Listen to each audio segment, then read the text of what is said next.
嗨，大家好，我是坦平叔。今天是2025年2月8号。这一期咱们聊一聊一个外国码农他眼中的中国微观经济的变化。这个码农是在西雅图的一个码农，应该在美国算是中产阶级大概是他这个春节回到国内，然后他的所见所闻，他的一个感受，对吧？所以我们要从这个一个润到国外的中国人，再回头看看国内的经济现状，看他是怎么感受的。他说中国的经济极其割裂，大部分人收入下降，裁员降薪内卷，少部分人赚钱特别容易。他说这里先不说那些在国内过得特别好的，比如年纪轻轻就已经身家过亿的人，或者是就是那些老的贵族这些人存在，但是极少数，没有代表性。我觉得还是多聊一聊我周围的中上产的遭遇，就是说有钱嘛，也不是特别有钱；说没钱嘛，那绝对是中产。他说这次回去见到了很多朋友，前同事还有大学同学，很多都是经历过裁员，公司破产。有一位做招聘的朋友，他们公司裁了60%的人，他负责把大多数人裁掉，裁完后自己也就被裁掉了，因为入行早，吃到了红利，现在已经躺平。还有很多做研发的工程师被裁了以后，大多数也上了岸，去了字节、阿里、腾讯的算比较不错的，还有一些去了小红书，这种也挺不错。年龄大一点的，也就是35岁以上的找工作比较难，薪资比之前降了30%以上。约一个在字节的朋友吃饭，说约到了晚上9点半，吃完饭他又匆匆的回到公司加班去了。还有一些朋友干脆就不做互联网，开始去做跨境电商。不过我觉得这个节骨眼有点晚了。有几位更惨的，在 startup 干了4年996，等着公司上市套现。这2年中概股暴跌，导致上市几乎不可能，眼看着本来价值几千万的期权变成废纸。还有挺多朋友在高点，就是2021年买了房，把首付亏完的比比皆是。总体来说，大家过得比之前差了很多，工作变得越来越卷，钱也变得越来越少。他说有一些朋友想开了，跟我说不打算结婚，也不打算买房，在公司混日子，保持不被开掉，每周有空就去吃喝玩乐，做一些让自己开心的事情。相信国运定投纳指，那是相信美国的国运呢。他说他们问我这个策略靠不靠谱，我花了半个多小时给他们解释为什么定投标普500和纳指是可以的，绝对比 A 股这些烂公司化债要强。做金融咨询销售的朋友薪资基本上腰斩，有个朋友跟我说他升职后薪资只有3年前的60%。你看这不是加薪这是降薪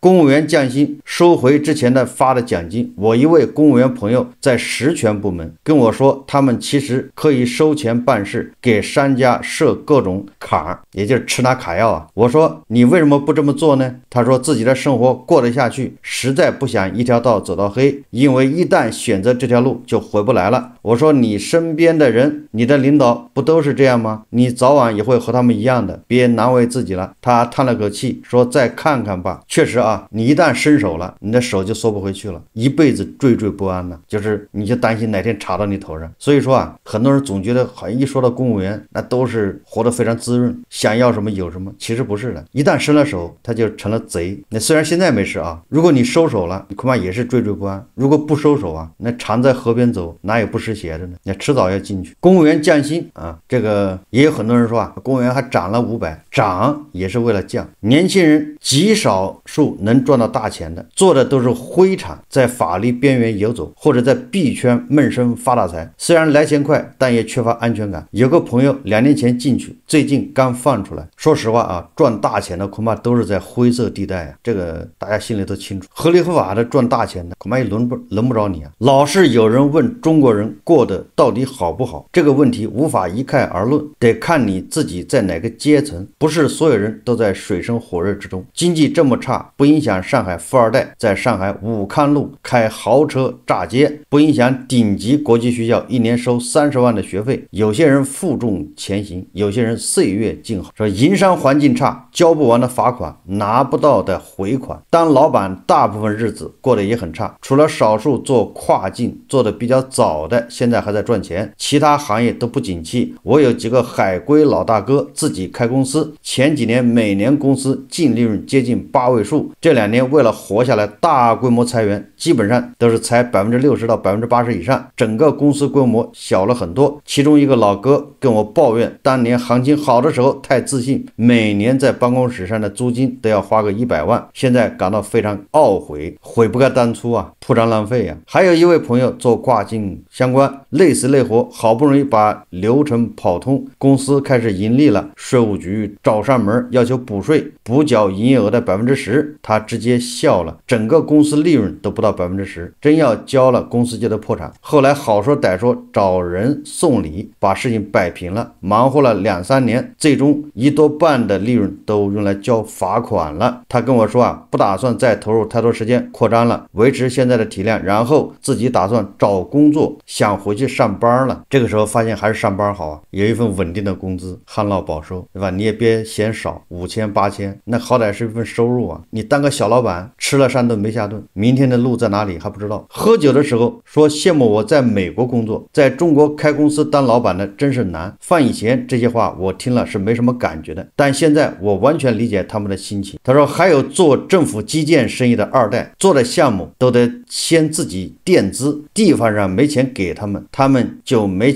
法给工人发工资。工人是不理解这个的，他们只会认为是黑心老板偷了他们的钱去包小三，恶意欠薪。马上过年了，打算跟上面催一催，要是拿不到就只能再自己垫资给工人发工资了，愁容满面。你看看这个，我在恒大暴雷的时候我就说了，对吧？应该有很多老粉知道，不要去接政府的工程。我还拿我的一个朋友举例子，你看现在如果你问问你身边做工程的，是不是都是接不回来钱？你想想，公务员的工资都发不出来，怎么可能有钱接给你？拖也把你拖死，对吧？你要催急了，那就以刑化债，为了把你的应收账款收回来，又得请客送礼，钱没要回来，又得花出去一笔。他说愁容满面，如果回款要不回来，之前的积累都打了水漂，那就是白干了。但是如果这时候退出，不光钱要不回来，还可能被清算，也就是你看还算你后账，所以进退两难。我一个做会计的朋友跟我说啊，这种情况在国内非常普遍，绝大多数公司就是拿不到回款，公家的项目尚且如此，你可以想象民企之间做生意会有多么难。那民企之间直接打官司啊，那有什么办法呢？打官司也没用。我记得我在年前说了啊，2025年是应收账款暴雷之年，因为大家都扛不下去了，拖了这么多年，是该解决了。解决的办法就是破产清算。最让我印象深刻的是一个做不良资产处理平台的老哥，当年还联系我一起创业。他几年前就看准了趋势，感觉中国的不良资产会越来越多，于是创业做不良资产的拍卖平台。他的趋势判断对了，但是如今到处都是不良资产，大多数都积压在那里没人买，所以他做的平台反而提供不了什么价值。今年他把公司关掉，把剩下的钱还给投资人，然后回去上班了。这个道理也很简单啊，就像收那个厨房二手设备的一样，现在开餐馆的都在倒闭，那好多人就认为那你收厨房二手设备的人不得发财了吗？那都是捡钱呢。反正二手设备人家是5万买的，你现在5000甚至2000拿走了，当废品收走。结果啊，做厨房二手设备的也在破产，因为他收回去之后他卖不掉啊，没人买，完了他还要搞库房，还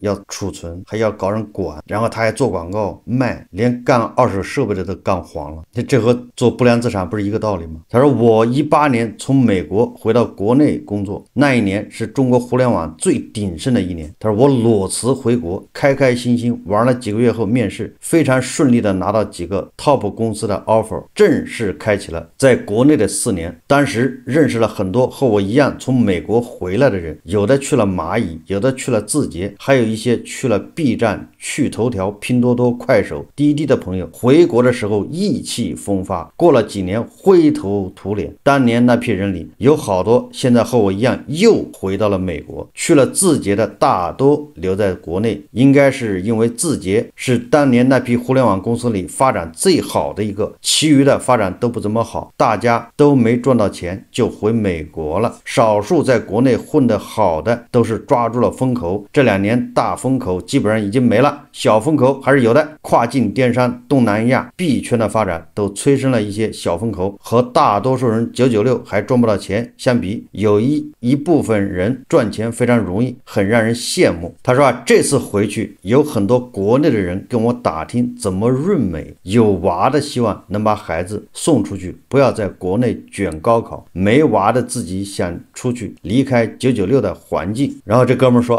他说这次回国被不断地震碎三观刷新底线，经常在国内听到谁谁拿到了大结果，一切都是向前看。对男的来说，大结果就是炒股、炒币、创业赚了大钱；对女的来说，就是从男人身上捞到了大钱。他说这也算是一种颜值变现，但网红现在没有以前赚钱了，很多百万粉丝的网红变现能力连大厂码农都不如。但有2类网红非常赚钱，一种是教男人怎么赚钱的，就是开店、炒币、炒股捞偏门；一种是教女人怎么驾驭男人的女性情感导师、离婚律师。国内衡量男人的价值只看钱，衡量女人的价值看年龄和美貌。钱是穿越牛熊最好的资产，在经济好的时候，雄竞极其激烈，因为男人能赚到钱，女人也不缺钱，所以男性需要付出更高的溢价才能吸引到异性。过去10年，男生要记住各种节日给女朋友送礼，还得买秋天第一杯奶茶，制造仪式感。湾区的男同胞们看到这里应该是秒懂。他说经济差的时候恰恰相反，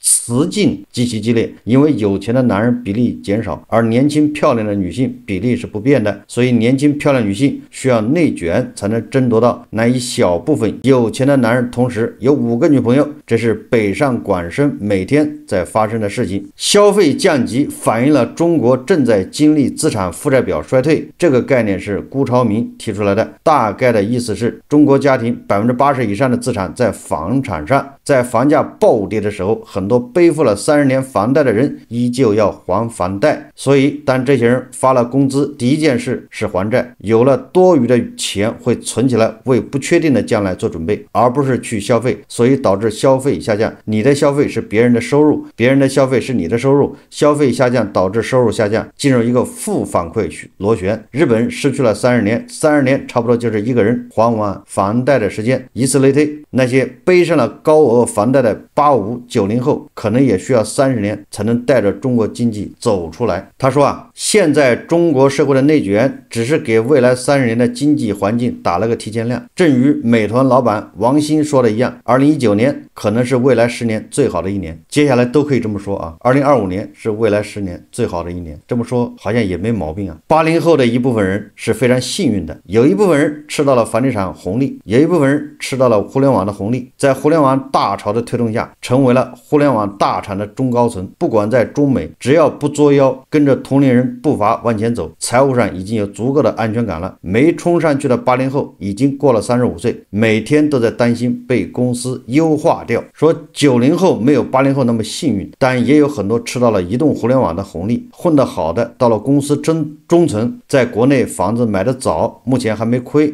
在国外买房的都是大赚，炒币炒股基本上都是赚的，小有积蓄。运气不好的90后在高点，也就是2020年到21年接盘买了房，也在瑟瑟发抖。他说最惨的是00后，上学的时候毕业了发现工作完全找不到，不是他们不优秀，而是时代的红利已经消退，机会太少了。这也是为什么过去几年考公考研如火如荼，工作不好找，很多人去考公找一份铁饭碗，或者通过考研推迟失业。这个说法我认为有失偏颇，就是00后他刚毕业，塞翁失马焉知祸福也正因为00后刚毕业，所以他躲过了这个房地产下跌，他没有接这个飞刀，他没有负债，他有什么惨的呢？他只要一个月赚5000就可以了，养活自己，一人不饿，对吧？一人吃饱全家不饿，他不用担心，对吧？明天就是失业他也不在乎，回家跟着爸妈混一段时间你只要心态调整好了，没任何问题。实际上最惨的应该是2019年以后买房的，按揭贷款买房的这批人，他们是真正的被套住了。2019年以前买房的大部分人都上岸了，即便没上岸，他基本上他一个房价不是最高点接的，第二个他就是亏了点钱吧，他还的也差不多了，所以他压力应该没那么大。那压力不大就相对自由轻松一点。就是2019年往后接盘的这些人，房价最高，利息也最高，现在还的基本上都是前面都是利息啊，那本金还没还多少呢，房价首付已经跌完了，有的30%跌掉了。如果房子被没收拍卖，那他就一贫如洗，这半辈子就没了，还欠银行钱。所以你这么一比较的话，00后不算最差呀，00后完全可以重新开始啊，人家没有负债，00后没有方向，你90后就有方向了吗？80后有方向吗？不一样的嘛。80后90后担心失业，00后是找不到工作，不一回事啊。他说高考人数还没有到顶，2030年中国高考人数达到顶峰。有一个朋友他娃就是2030年高考，他说不打算鸡娃了，打算好好让老公卷，将来给孩子送出国。所以我觉得00后10后可能是最辛苦的2代人。国内越来越多的公司出海，出海的意思就是把原来的应该投入到国内的钱和资源投到国外，国内的工作机会会进一步减少，国外的机会会越来越多。所以接下来趋势是，作为打工人也要出海，要么给市场在国外的公司打工，要么肉身到国外找工作。不管走哪条路都会比以前难。哪里才是归宿呢？这名码农他说他对未来的看法他说中国的经济快速增长的时代已经结束了。你如果看 GDP 的涨幅，经济依旧在增长，但我不认为 GDP 是衡量中国经济好的指标，我认为更好的指标是 CPI， 海底捞的客单价、翻台率、美团的订单量、互联网上市公司财报公布的员工数量、国内前10机场的客流量、北上广深的运电量。他说中国经济的体量是非常大的，很多人觉得这2年经济不好要崩溃，我觉得这是另一个极端。我认为中国经济并不会崩溃，而是会按下暂停键，会在现有的水平横盘10到20年，然后恢复到一个缓慢增长的状态。说实话他这个有点乐观。我们的经济我认为要么就是好，要么就是断崖式下跌。为什么这么极端呢？这个符合咱们的行事风格。好就是我们要施加政策，说不定政策起效果了，经济再次腾飞，这种可能有没有？当然是有，只是概率有多大。不好什么意思呢？不好你想想，我们这么多投入，大基建，这么多高铁，这么多高速，是不是要维护？这个成本是很高的。然后我们那么多产能，比如新能源汽车一年是1000多万辆吧，产能，我们各种制造业产能都是富裕都是饱和。这么大的产能，这么大的投入，一旦销量跟不上去，这个产能怎么消化？说它稳定在这个平台上往下走，这是不可能。这就像像极了房地产，你能把房地产稳定在2020年那个水平往下走吗？不可能的，必须要下跌对吧？咱们虽然说房价没怎么跌，实际上你看看很多地方房价腰斩、膝盖斩，跟最高点比深圳、北京应该是跌了30%，这是头部城市你像那个燕郊跌60%，房价已经跌这么多了，拖累了经济我们那么多机场，那么多高铁站，那么多地铁，那么多高速，那么多基建，都是为了经济高速发展设计的，有提前量。所以你高速高铁都修到贵州大山里了，理论上就是那个地方人会越来越多去那儿旅游的、商务的。但是现在你看看，随着这个经济一旦停滞，你这个客流量是不是大幅下降？但是你这个运营成本还在那儿，你怎么办？地铁都已经修到菜地了，本来是菜地那个地方马上要拆迁，大量的人在那儿买房建房，但现在都没有了。所以我认为就是它不存在一个说横着走，要么就是它往起走，要慢慢腾飞，就是这些你的这个基建，你的这个产能都得到充分的利用，然后你这个产品卖到全世界畅通无阻，这个时候你的效益达到最高，所以经济恐怕还真在往上爬坡但是这种情况比较难也就是说你往外卖现在压力越来越大，特朗普是围追堵截对吧？新能源汽车到处都是关税，你的产能怎么消化？你产能消化不了，那投下的几百亿、3000亿的，那都得打水漂都是坏账对吧？其他行业都一样就这意思。所以他说按下暂停键这个不存在，要么就是小步快爬坡，要么就是断崖式下跌。做好准备就像房地产是一样的。说中国的问题，美国有美国的问题，华人在美国的地位一直都不高，学 CS 的留学生毕业后找不到工作，说本地人都找不到，说拿身份需要过一个又一个坎，一步走错前功尽弃，很多人在工作和身份的双重焦虑下都产生了心理疾病，从来都没有完美的地方，适合你才是真正的归宿这个说的倒是实在，也就是说没有那个十全十美的地方，你待在哪儿舒服你就待哪这玩意是比较出来的。很多在美国的朋友问我，现在能不能回国？我觉得对于大多数人来说，留在美国赚钱更容易，所以倾向于劝大家尽量留在美国。不光是在美国的，在国内的很多年轻人，对吧？如果你不怕吃不怕卷，适应能力强的，都应该出国。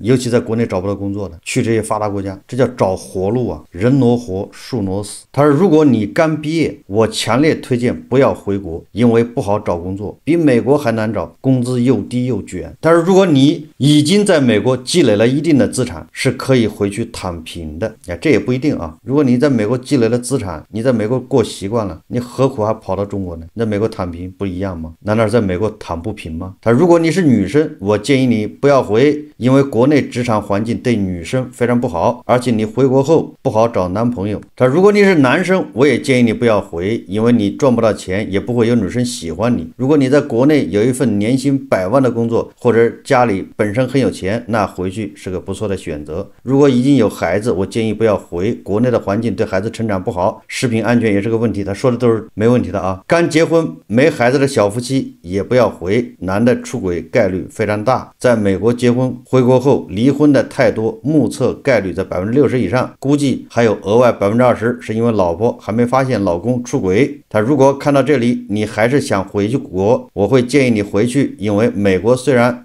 好赚钱，但生活确实没有国内舒适。人生除了赚钱，更重要的是过得开心。你的人生应该自己做主，哪里能让你开心就应该去哪里。这个华人在美国确实就是相比较而言，你华人在美国和在国内，那肯定还是在美国稍微差点。就是你在国内恐怕更容易让自己舒服一点就是同样的钱就你有钱。他说我目前劝了90%的人留在美国，只有不到10%的人我会劝他们回去。这10%的突出特征：男性、卷王、能力超强、野心大。这些人在国内能拿到300到500万的这个收入，属于大佬。也有少数自己创业的，估计很快就破产回去打工了。他如果你符合这种特征，可以联系我。他说我可以帮你联系到最好的猎头，可以跟你分享一下怎么在国内混得风生水起。他说有几个女性朋友不听我的劝回国了，回去快1年了都找不到工作，跟我说很后悔没听我的。如果要回国去哪儿呢？他建议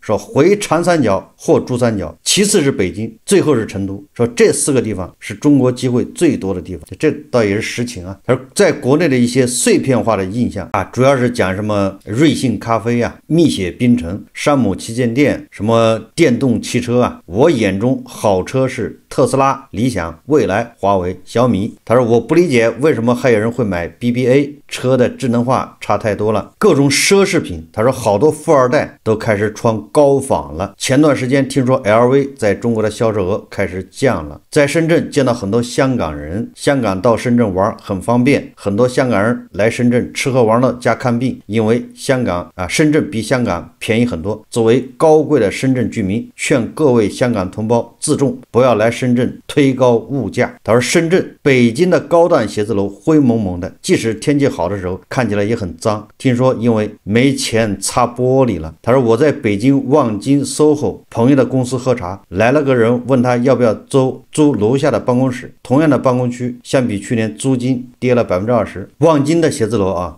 恐怕跌的不止20%国内很多同龄人看起来比之前老了很多，估计因为应酬、喝酒、抽烟、加班，加上房价跌，各种糟心事加速衰老。这个倒是主要是卷、压力大、焦虑会加速人的衰老，所以大家尽量避免焦虑。就是你要知道焦虑没有用，只会让你衰老的更快。所以任何事平常心，看淡一点。他说有一位和我同龄18年一起加入字节的朋友，头发已经掉的差不多了。他说我俩当年发量相当，我现在头发还在，他的已经没有了。我们吃饭，他问我咱俩能不能不喝酒，他说自己肾结石刚好。我难过之余庆幸自己很早离开了那个内卷的环境，代价就是没享受到字节10倍的涨幅。总而言之，在国内能遇到各种各样的奇葩的有趣人和事，回到美国后还是有点回味在国内的生活。等我有了时间再写个帖子分享一下我见过有意思的人和事这个就是一个在美国西雅图码农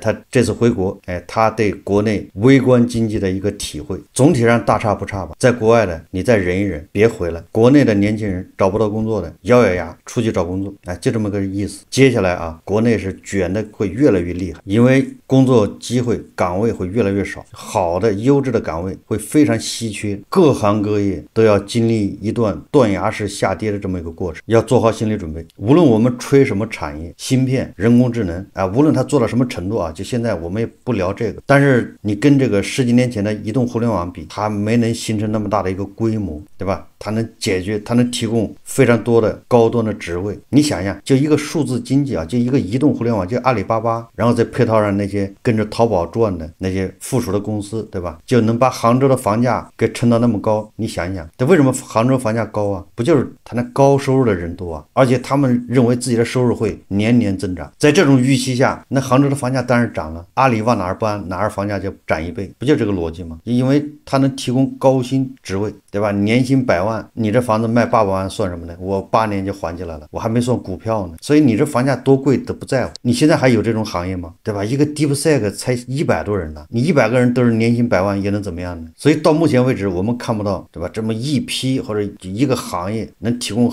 几十万、上百万的这种高薪收入，没有。而这个数字经济、移动互联网这些都在走下坡路，流量越来越贵，房地产呢更没戏。然后很多外资还在撤离，本来外资也可以提供很多优质岗位高薪的岗位，但人家在撤离。所以你想一想，高薪的岗位越来越少，而我们的博士、研究生是不是越来越多那你想象一下，就业的竞争那是多么的激烈。所以年轻人学好一门外语，到国外去卷，等你卷够了钱再说回国还是不回国。好，这期节目我们就聊到这里，感谢大家收看。如果喜欢我的节目，欢迎订阅转发，也可以在下方留言评论，谢谢大家。